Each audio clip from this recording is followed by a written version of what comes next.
Olá, meus queridos amigos, estamos aqui juntos novamente. O meu nome é Reinaldo e o dela é Rafa. E estamos no canal Relíquias do Rei. E no vídeo de hoje vocês vão conhecer uma história incrível. Imagina aí você se o Antônio Conselheiro, aquele de Canudos, ele não tivesse morrido no massacre que houve no século passado. Imagine que o Antônio Conselheiro tivesse sobrevivido e tivesse criado uma nova Canudos. Que reflexo isso ia ter no mundo? Então, gente, é isso que nós vamos apresentar hoje. Mais uma história alternativa.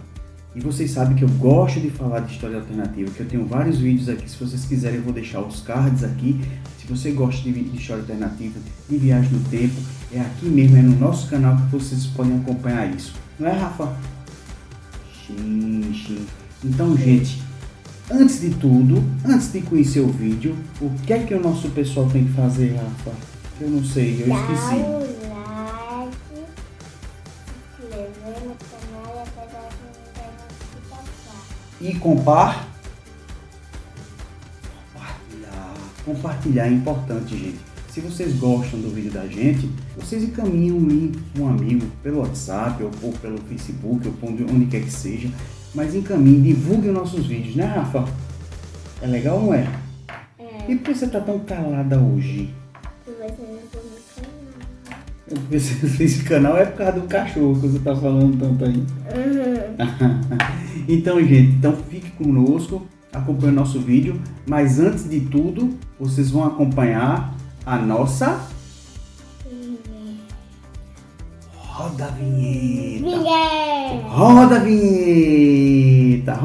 Roda!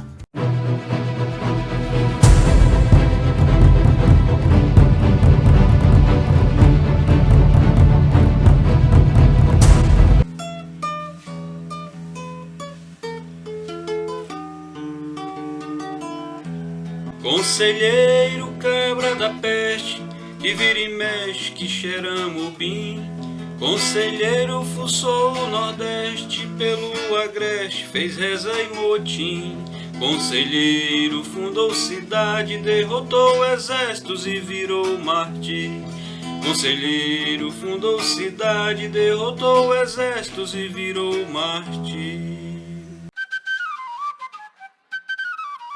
Olá, meus queridos amigos, estamos aqui de volta e hoje nós vamos falar sobre este livrinho fininho, mas é um tesouro.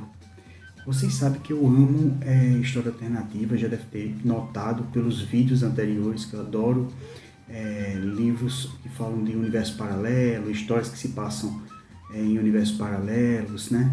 História às vezes semelhante à nossa, mas com algumas diferenças.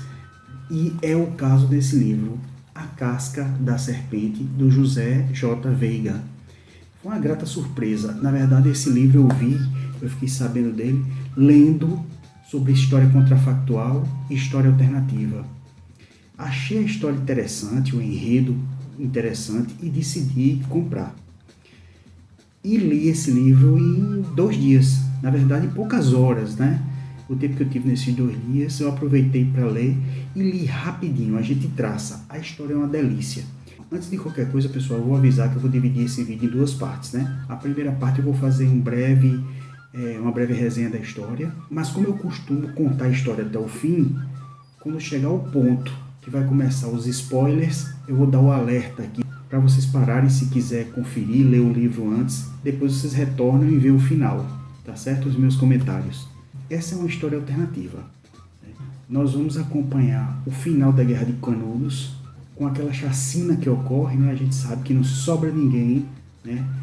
Tiveram 4 expedições, as 3 primeiras foram infrutíferas para o governo, porque o povo do Arraial, organizado, conseguiu derrotar o governo estabelecido, a República, né? A nova República, porque Antônio Conselheiro era a favor do imperador, era contra a república, entre outras coisas. Um dos ideais dele é esse, né, a permanência do imperador, do rei. E o governo ataca aquele arraial, tenta derrotar, tenta por 3 vezes, não consegue. Na 4ª ocorre uma chacina, realmente morre todo mundo, inclusive o Antônio Conselheiro. Essa é a nossa história que a gente conhece. né?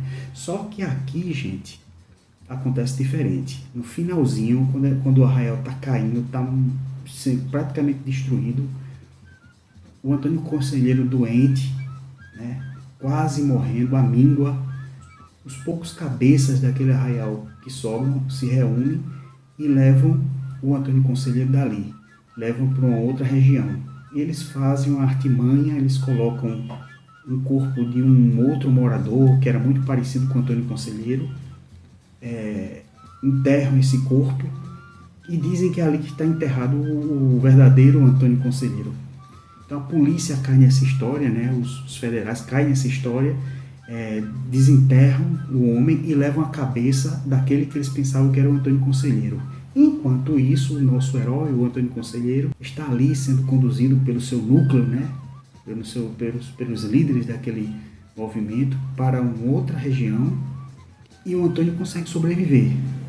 E ele, juntamente com aquele pequeno grupo, decide criar uma nova Canudos em uma outra região. Então, essa segunda parte da história é ele reconstruindo a nova Canudos nessa realidade alternativa. Então, gente, como vocês imaginam que vai acabar essa história? É esse gostinho que eu quero deixar na boca de vocês aí. Como foi essa reconstrução da Canudos? O que é que deu? Como foi esse novo choque dessa nova Canudos com a República? Todas essas perguntas eu vou deixar aí ressoando no ouvido de vocês, para vocês terem curiosidade e mergulharem nesse livro, tá certo?